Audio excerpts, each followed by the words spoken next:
전 CIA 요원이었던 케빈 십은 CIA의 위험성을 설명하면서 이렇게 말했습니다. 호플랜디아라는 나라가 있다. 이 나라 국민들은 성실하고 신앙심 깊은 사람들이다. 하지만 이들에게는 스탈리니스타라는 적국이 있다. 스탈리니스타는 진정으로 악한 국가다. 그곳에서는 사유재산이 금지됐고 잘 씻지 않는 지도자들이 국민이 정부를 비판하는 것조차 허용하지 않는다. 게다가 신앙심을 가진 사람들에 대해서는 유독 격렬한 증오심을 드러낸다. 호플랜디아인들은 스탈리니스타가 자국의 자유를 악용할 것을 걱정해 예외적으로 가디언이라는 조직을 창설한다. 가디언은 호플랜디아에서 가장 뛰어난 인재들로 명문대학을 졸업했고 마음이 순수하며 사욕이 없는 사람들이다. 그래서 호플랜디아 의회는 그들에게 특별한 권한을 부여했다. 하지만 호플랜디아인들은 가디언이 실제로 무엇을 하고 있는지 알 수 없었고 심지어 가디언이 대통령을 암살했다는 의혹이 제기돼도 그들은 조사를 받지 않았다. 게다가 가디언은 비밀 예산을 보유하고 있었는데 이 예산은 감사조차 받지 않았다. 아무리 선한 의도로 출발했다 하더라도 75년 동안 이런 권한을 부여받은 가디언이 어떻게 될지는 자명하다. 호플랜디아는 결국 스탈리니스타와 크게 다르지 않은 나라가 되어 있을 것이다. 아무리 훌륭한 사람이라 해도 무제한의 자금과 절대적인 권력을 쥐고 수십 년간 어둠 속에서 활동한다면 그들을 신뢰하기란 불가능하다. 눈치채셨겠지만 케빈 십이 말하는 호플랜디아는 바로 미국이며 가디언은 오늘날의 CIA를 가리킵니다. 그의 주장에 따르면 CIA는 창설 이후에 75년이 넘게 무소불위의 권력을 유지하면서 민주주의의 수호자가 아니라 오히려 민주주의를 위협하는 세력으로 변모했다고 합니다. 1985년 CIA에 들어간 그는 17년간 요원으로 활동하면서 CIA 실체를 직접 목격했다고 합니다. 케빈 십은 CIA 전체를 무조건적인 악으로 단정하지는 않습니다. 그는 CIA가 공산주의 국가를 상대로 중요한 역할을 해왔음을 인정합니다. 하지만 동시에 그의 저서인 Twilight of the Shadow Government에서는 CIA의 어두운 면을 적나라하게 폭로했습니다. 그는 이 책에서 CIA가 단순히 해외 첩보 활동에 그치지 않고 국내 감시와 언론 조작, 그리고 각종 내부 공작에 깊이 개입했다고 주장했습니다. 물론 그의 주장이 모두 사실로 확인된 건 아닙니다. 일부는 실제 기밀 해제 문서나 과거 사건과 일치하지만 다른 부분은 저자의 해석에 가깝습니다. 게다가 그와 CIA와의 결별이 순탄치 않았다는 점을 고려하면 이 책이 보복성 성격을 띨 가능성도 완전히 배제할 수는 없습니다. 그런데도 그가 CIA 문제점을 지적하는 다양한 자료를 제공하고 있어서 그의 주장을 단순히 음모론으로 치부할 수는 없습니다. 이번 영상에서는 케빈 십의 증언을 중심으로 CIA의 숨은 역사와 그가 제기한 문제들을 차근차근 살펴보겠습니다. 본격적인 내용에 들어가기 앞서 먼저 케빈 십이 누구인지, 어떻게 CIA에 입사했는지, 그리고 왜 내부 고발자가 됐는지를 알아보겠습니다. 1956년생인 케빈 십은 어린 시절 죽을 고비를 넘겼다고 합니다. 그는 12살 무렵 소변에 피가 섞여 나오는 걸 발견하고 부모님과 함께 병원을 찾았습니다. 진단 결과 양쪽 신장이 모두 파열돼서 6주밖에 살 수 없다는 충격적인 말을 들었습니다. 평소 신앙심이 깊지 않았던 그의 어머니는 다급한 마음에 작은 기도 모임을 이끌고 있던 친구를 찾아가 아들을 위해 기도를 부탁했습니다. 그런데 2주 뒤에 다시 찍은 엑스레이에서 그의 신장이 정상으로 회복돼 있었다고 합니다. 이 경험 때문이었는지 케빈 십은 지금까지도 깊은 신앙심을 유지하고 있고 그의 책에서는 자주 성경 구절을 인용합니다. 하지만 대학교 시절 그는 방탕한 생활을 하면서 많은 사고를 쳤다고 합니다. 그래서 당시에 그는 자신이 미래에 CIA에 들어갈 거라고는 꿈에도 생각하지 못했습니다. 그런데 어느 날 친구 한 명이 그에게 CIA에 지원해보라고 제안했습니다. 나중에 알게 된 사실이지만 그는 사실 CIA 요원이었다고 합니다. 친구는 그에게 한 가지 조언을 했는데 바로 사실만 말하라는 것이었습니다. 케빈 십은 과거의 범죄 기록 때문에 어차피 CIA에 합격하지 못할 거라 생각해 면접 자리에서 자신의 과거를 솔직하게 털어놨습니다. 하지만 오히려 그 솔직함이 플러스 요인이었는지 그는 최종 합격 통보를 받게 됩니다. 그때가 1985년으로 그의 나이 29이었습니다. 이 17년 동안 그는 CIA 요원으로서 보안보호부서와 보안팀 등 여러 부서를 거쳐 근무했고 해외로 파견돼 대테러 작전을 수행하기도 했습니다. 당시 케빈 십이 활동했던 시기는 냉전에 막바지여서 그는 공산주의 정권이 무너져가는 과정을 직접 목격했습니다. 그는 그때 있었던 일 중 하나로 소련이 붕괴된 직후인 1991년 그가 동유럽의 한 국가에 파견됐을 때의 일을 소개했습니다. 케빈 십은 그곳에서 한스라는 남자를 만났는데 그는 과거 그 나라의 정보 요원이었습니다. 두 사람의 만남은 과거 서로 적대적이었던 사람들이 벽을 허물고 서로를 이해하기 위한 자리였습니다. 한스는 처음 케빈을 봤을 때 마치 자국을 침략한 적군을 바라보듯 날카롭게 노려봤다고 합니다. 하지만 몇 주 동안 함께 시간을 보내면서 두 사람은 각자의 국가와 배경, 그리고 정보기관에서 일하는 경험에 이르기까지 많은 이야기를 나눴습니다. 케빈은 이 만남을 통해서 출신과 배경이 달라도 인간은 본질적으로 다르지 않다는 걸 깨달았다고 합니다. 그런데 어느 날 한스는 하나님을 믿는 것과 성경이야말로 우리를 진정으로 자유롭게 한다고 말했습니다. 며칠 사이에 갑자기 크리스천이 된 한스의 모습은 케빈 십에게 큰 충격으로 다가왔습니다. 평생을 종교가 금지된 공산주의 체제에서 살아온 사람이었는데 오히려 그 누구보다 강한 신앙심을 드러낸 것이었습니다. 이 모습을 지켜본 케빈 십은 점점 신을 멀리하고 있는 미국이 과거 한스의 나라처럼 다시 어둠 속으로 들어가고 있는 건 아닌지 걱정했다고 합니다. 그때까지만 해도 그는 외부의 적으로부터 국가를 소화하는 CIA 일원이라는 사실에 큰 자부심을 느끼고 있었습니다. 하지만 1995년 그의 순탄하던 경력을 송두리째 뒤흔든 사건이 일어났습니다. 당시 CIA 보안국에서 근무하던 그는 대사관의 컴퓨터 시스템에서 심각한 취약점을 발견했습니다. 이 결함은 해외 파견 CIA 요원들의 신원이 노출될 수 있는 위험을 안고 있었고 방치될 경우 요원들의 생명까지 위협할 수 있었습니다. 케빈 십은 즉시 상부에 보고했지만 돌아온 건 직무뿐이었습니다. 그가 아무리 이 문제를 제기해도 상부는 문서를 받지 못했다는 이해하기 어려운 변명만 반복했습니다. 결국 문제를 더 이상 방치할 수 없었던 그는 상부 대신 감찰국에 직접 보고하기로 결심했습니다. 몇 달 뒤 그는 감찰국으로부터 출석 요청을 받았고 그 자리에는 CIA 요원 신분보호팀장인 빌 설리반도 함께 소환되어 있었습니다. 그 자리에서 감찰관 중에서 가장 연장자로 보이는 이가 빌 설리반에게 이렇게 말했습니다. 우리는 CIA 요원들의 위장 신분, 취약성에 대한 국제 조사를 완료했습니다. 그 위협은 실제이며 당신의 일을 통보받고도 아무런 조치도 취하지 않았습니다. 당신과 CIA는 이 문제를 의도적으로 은폐하고 해결을 거부했으며 그 결과 해외에 있는 CIA 요원들의 생명을 10년 넘게 위험에 빠뜨렸습니다. 이는 감찰국이 CIA에 내리는 공식적인 질책입니다. 예상치 못한 질책에 빌 설리번은 크게 당황했다고 합니다. 케빈 십은 CIA가 왜 일부러 이런 허점을 남겨두는지에 대해 이렇게 적었습니다. 내가 내릴 수 있는 유일한 결론은 CIA가 의도적으로 허점을 남겨뒀다는 것이다. 어떤 문제가 발생했을 때 그 허점을 핑계삼아 책임을 회피하려는 의도였을 것이다. 이 사건으로 그는 감찰국으로부터 특별 공로상을 받았지만 동시에 CIA의 보복을 두려워해야 했습니다. 그리고 그 불안은 머지않아 현실이 됐습니다. 그로부터 얼마 후 케빈은 뜻밖의 소식을 들었습니다. CIA의 전설적 스파이로 불리던 테드 셰클리가 자신을 만나고 싶어 한다는 것이었습니다. 셰클리는 CIA 내부에서 막강한 영향력을 지닌 인물이었지만 동시에 수많은 논란과 어두운 공작에 관여한 악명 높은 존재였습니다. 케빈은 셰클리를 떠올리면서 과거 CIA 방첩국장이었던 제임스 앵글턴이 죽기 직전에 했던 말을 인용했습니다. 거짓말에 능하고 배신을 더 잘할수록 승진할 가능성도 높아진다. 그런 사람들과 한 방에 있으면 그들이 결국 지옥에 갈 만한 사람들이라는 걸 알게 된다. 나도 곧 지옥에서 그들을 만날 것이다. 공식 기록에 따르면 셰클리는 1979년 CIA에서 은퇴한 것으로 알려져 있습니다. 하지만 20년이 지난 1998년 그는 여전히 CIA 본부에서 모습을 드러냈습니다. 케빈은 그를 만난 곳이 처음 보는 방이었는데 가운데 책상 하나만 놓인 넓은 공간이었고 그 앞에 셰클리가 서 있었다고 합니다. 그는 큰 키와 창백한 얼굴 때문에 금발의 유령이라는 별명으로 불렸습니다. 케빈이 방 안으로 들어가자 셰클리는 그에게 이렇게 말했습니다. CIA는 절대 가만히 있지 않을 것이다. 알겠나? 케빈이 알겠다고 말하자 셰클리는 그대로 그를 내보냈습니다. 그것은 케빈이 CIA에서 경험한 가장 짧고도 섬뜩한 회의였습니다.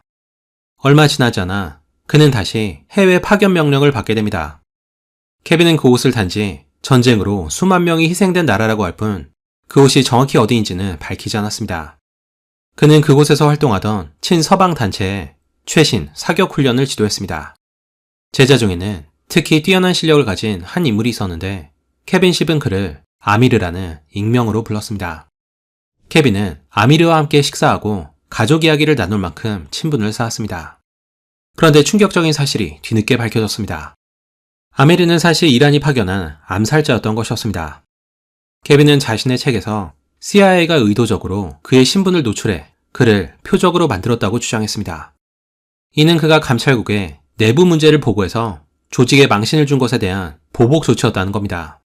다행히도 아미르는 언제든 케빈을 죽일 수 있었음에도 그를 살려뒀습니다. 케빈은 그 이유가 아미르와 가족 이야기를 나누면서 인간적인 유대감을 형성했기 때문이라고 말했습니다. 하지만 CIA가 거기서 멈출 리 없었습니다.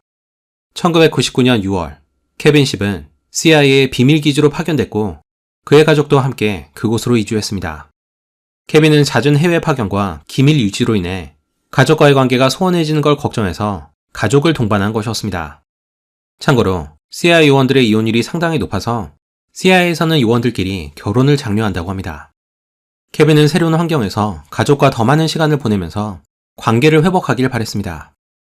하지만 그곳에는 끔찍한 악몽이 기다리고 있었습니다. 그들이 이사한 집은 사람이 살 수 없는 환경이었습니다. 심각한 누수로 인해 집안 곳곳이 검은 곰팡이로 뒤덮였고 식수까지 오염돼서 가족의 건강을 위협했습니다. 나중에 알게 된 사실이지만 그 집은 원래 CIA가 무기와 탄약을 묻어둔 장소 위에 지어진 것이었습니다. 실제로 케빈 십의 아들이 마당에서 화학무기 탄환을 파내기도 했습니다. 케빈은 한 인터뷰에서 CIA가 비밀리에 집 내부에 독극물을 발라놨다고 주장했습니다. 게다가 어떤 진단 결과에서는 그의 가족이 방사능에 노출된 것으로 나타났습니다. 그 결과 아내와 아이들은 지속적인 코피와 호흡 곤란에 시달렸습니다. 특히 아내의 건강이 급격히 악화돼서 몸져 누울 수밖에 없었습니다. 케빈 십은 여러 차례 그곳에서 벗어나게 해달라고 요청했지만 CIA는 이를 묵살했습니다. 결국 그는 더 이상 참지 못하고 CIA를 상대로 법적 대응에 나섰습니다. 이는 그가 조직을 떠나야 한다는 걸 의미했습니다. 케빈 십은 당시 이 모든 일의 배후에 조지 테넷 CIA 국장과 그의 특별 보좌관인 버지 크롬가드가 있었다고 주장했습니다. 특히 그는 CIA가 각종 음모와 불법 공작에 연루되도록 만든 핵심 인물로 크롬가드를 지목했습니다. 처음에 CIA는 케빈 십에게 40만 달러의 합의금을 제안했습니다. 그런데 갑자기 그 제안을 철회하고 국가기밀특권을 행사했습니다. 국가기밀특권이란 미국 정부가 법적 절차에서 기밀 정보를 보호하기 위해서 사용할 수 있는 권한입니다. 다시 말해 내부 고발자나 피해자가 CIA의 불법 행위나 기밀 프로그램을 폭로하려고 할 경우에 정부는 국가기밀특권을 행사해서 증거 제출을 막고 소송을 중단시킬 수 있습니다. 실제로 케빈 십도 사건에 대한 함구 명령이 내려졌고 모든 법적 절차가 강제로 중단됐습니다. 이후 그는 가족과 함께 언론에 폭로할 경우 감옥에 갈 거라는 협박까지 받았다고 합니다. 그럼에도 그는 포기하지 않고 거의 10년간 CIA와의 법정 싸움을 이어갔습니다. 하지만 그 대가는 혹독했습니다. 그 과정에서 아내와 이혼해야 했고 금전적으로 그리고 정신적으로도 큰 상처를 입었습니다. 2011년 소송으로는 아무런 해결의 실마리가 보이지 않자 케빈은 워싱턴 포스트 기자를 찾아가서 자신의 사연을 털어놨습니다. 그런데 기자는 편집장의 지시를 이유로 기사를 내보내지 않았습니다. 당시 워싱턴 포스트의 편집장은 워터게이트 사건으로 유명한 밥 우드워드였습니다. 케빈 십에 따르면 CIA는 태생부터 근본적인 문제를 안고 있었다고 합니다. 1947년 해리 트루먼 대통령이 국가안보법에 서명하면서 CIA가 창설됐는데 이는 다시는 진주만 공격과 같은 기습을 허용하지 않겠다는 목적에서 이루어졌습니다. 하지만 이 법의 가장 큰 허점은 정보 수집 기능과 비밀 작전 기능을 한 기관에 동시에 부여했다는 점이었습니다. 이는 세계 어느 정보기관에서도 찾아보기 힘든 구조였습니다.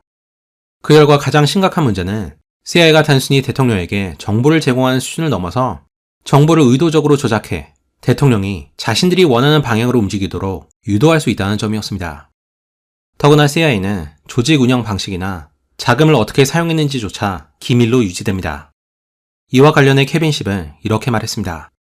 감시와 감독이 전혀 없는 상황에서 사람들이 얼마나 쉽게 타락할 수 있는지를 조금이라도 아는 사람이라면 결코 CIA를 그런 방식으로 설계하지 않았을 것이다.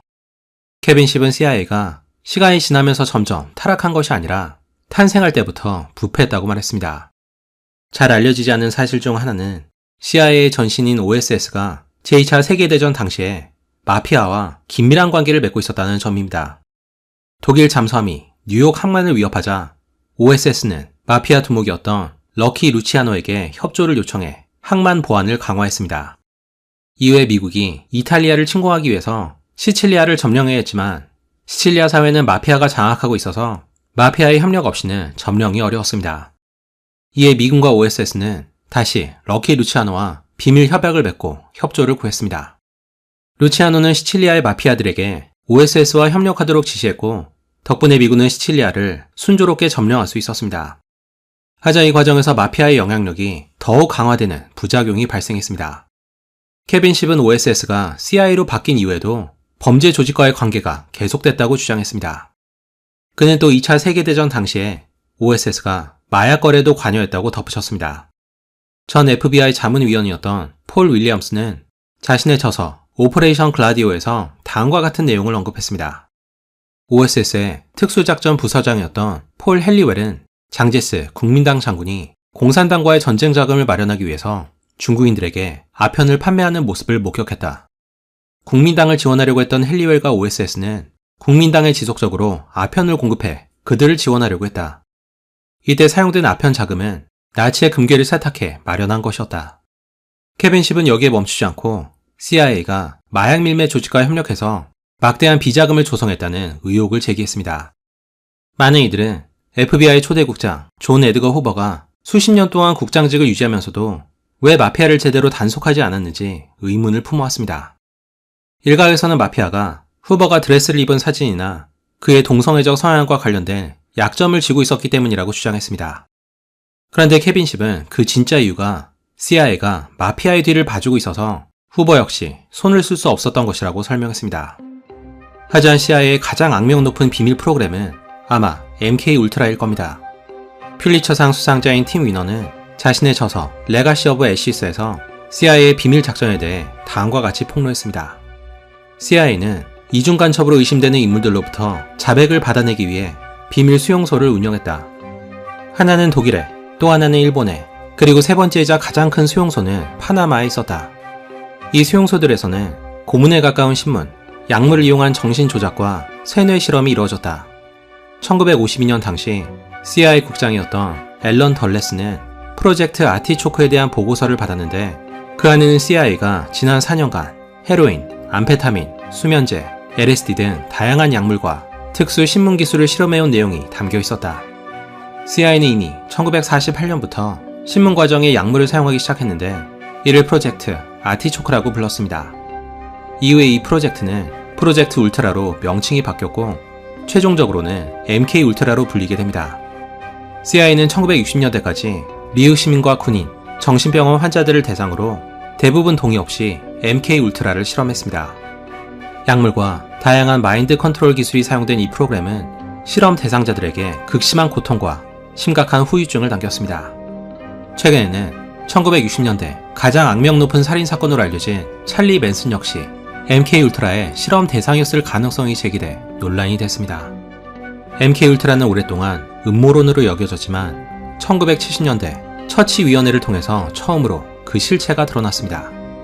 논란이 커지자 1995년 빌 클린턴 대통령은 미국 정부가 자국민을 대상으로 그런 실험을 자행한 것에 대해 공식적으로 사과했습니다. 케빈 십은 CIA가 부패하고 권력을 남용하게 된 원인으로 전 CIA 국장이었던 앨런 덜레스를 지목했습니다. 앨런 덜레스가 CIA를 정보 수집 기관이 아닌 정권 정복과 암살 그리고 마약 거래까지 관여하는 비밀 조직으로 만들었다는 것이었습니다. 케빈 십은 덜레스를 그림자 정부의 설계자로 묘사하면서 그로 인해 CIA가 이후에 정치, 언론, 기업, 금융권까지 영향력을 행사하게 됐다고 말했습니다.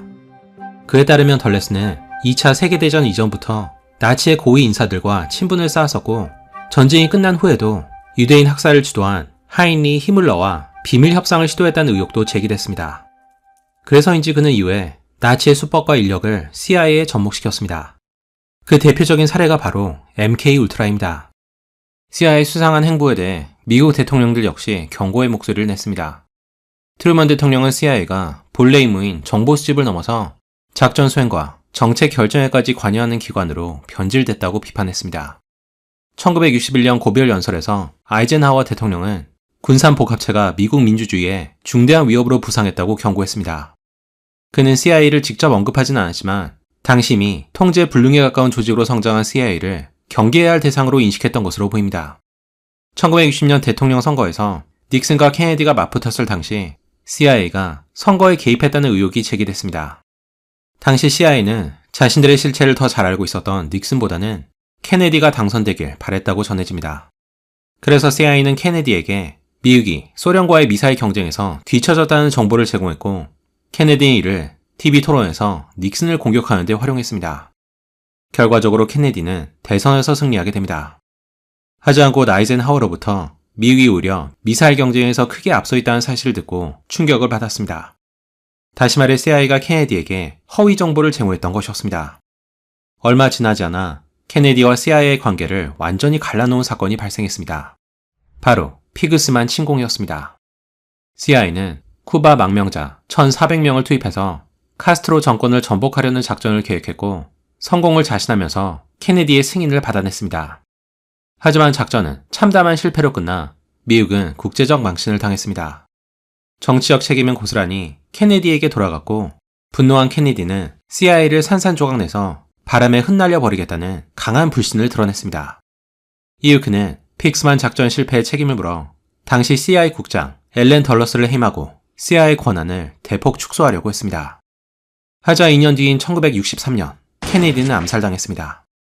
이 사건을 조사한 워런위원회는 리 하비 오즈왈드의 단독 범행으로 결론지었지만 케빈 십은 여러 정황을 근거로 CIA가 암살을 주도했을 가능성이 크다고 주장했습니다. 특히 케네디에 의해서 해임된 덜레스가 워런위원회의 일원으로 참여했다는 점은 많은 의혹을 낳았습니다. 만약 CIA가 배후에 있었다면 덜레스가 이를 은폐했을 가능성도 있다는 것입니다. 하지만 CIA가 케네디 암살을 주도했다는 의혹은 직접적인 증거보다는 여러 정황에 근거하고 있습니다.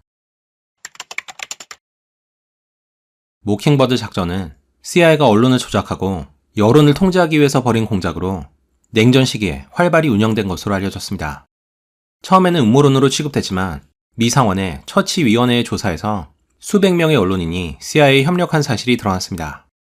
케빈 십은 모킹버드 작전이 1970년대에 중단되지 않고 지금까지 이어지고 있다고 주장했습니다. 이에 대해 그는 이렇게 말했습니다. 언론은 여러 거짓을 퍼뜨리고 있지만 내 경험으로 볼 때 그런 허위 정보의 근원은 언론이 아니다. 그것은 CIA가 퍼뜨린 것이다. CIA는 오래전부터 다른 나라의 정부를 전복시키는 방법을 터득했고 이제 같은 방식을 미국 내부에 적용하려고 하고 있다. 그들은 당신이 진실을 알기를 원치 않는다. 오히려 잘못된 정보에 휘둘리고 감정적으로 흔들리며 서로를 두려워하게 만들고 싶어 한다.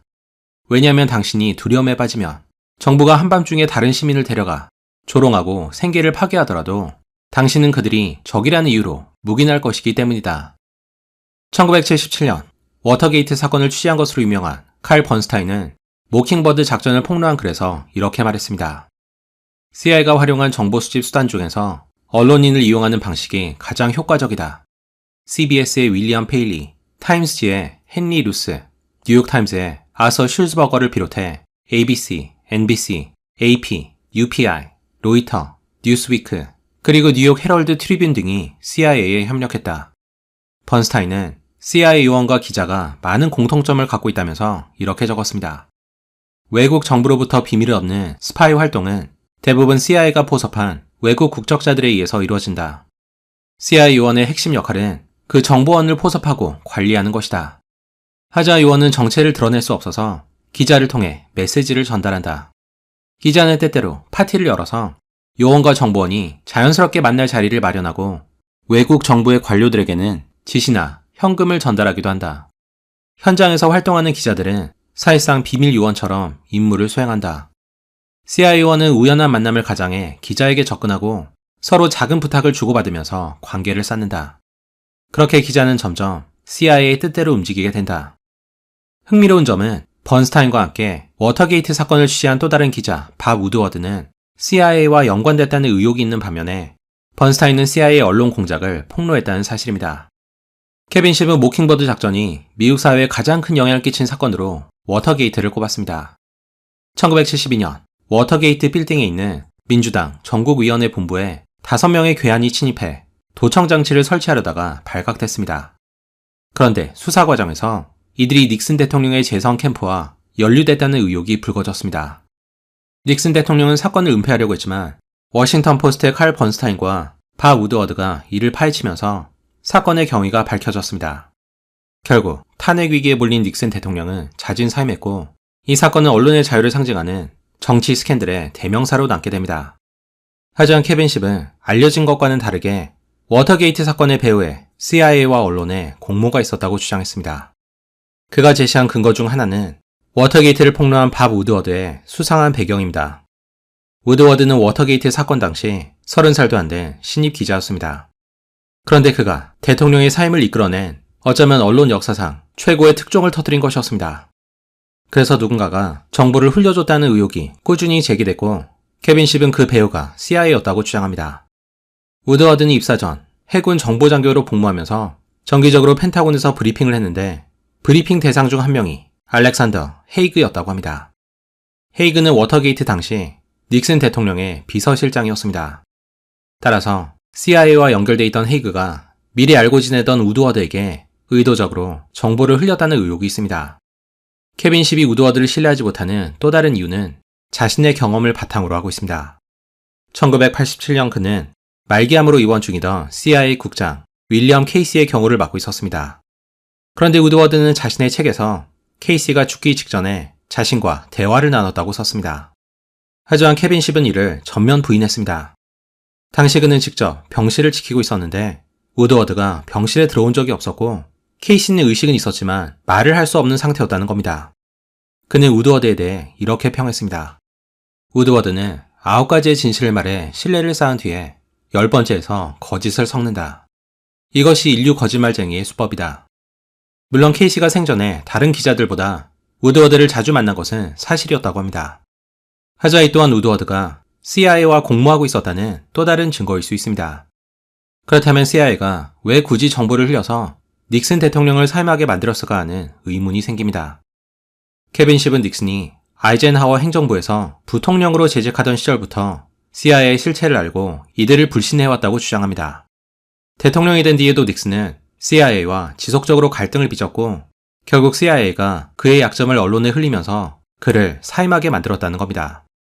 또 다른 의문점은 워터게이트 건물에 침입한 5명의 괴한들입니다. 이들 중 4명은 전직 CIA 요원으로 과거 CIA가 지원한 카스트로 암살 작전과 픽스만 침공 작전에 참여한 이력이 있었습니다.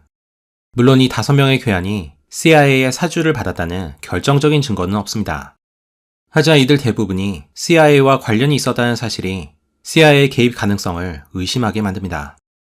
테드 셰클리의 자서전 스파이 마스터에는 CIA와 언론의 관계를 암시하는 다음과 같은 구절이 나옵니다. 신문은 CIA가 선호하는 매체 중 하나다.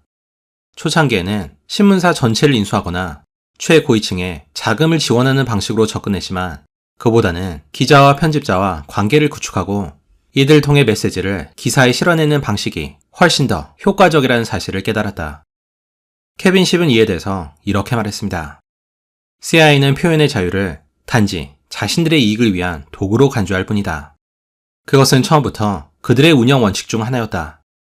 CIA가 사람들을 가장 효율적으로 조정하는 방법은 그들이 조정당하고 있다는 사실을 깨닫지 못하게 만드는 것이다. 케빈 십은 미국이 점점 감시사회로 가고 있으며 그 배후에는 CIA를 비롯한 여러 정보기관이 있다고 말했습니다. 그리고 이 법을 추진하는 데에는 좌우가 없다고 덧붙였습니다. 그는 이에 대해 이렇게 말했습니다. 감시국가는 단지 권위에 도전하는 이들을 처벌하기 위해서 존재하는 것은 아니다.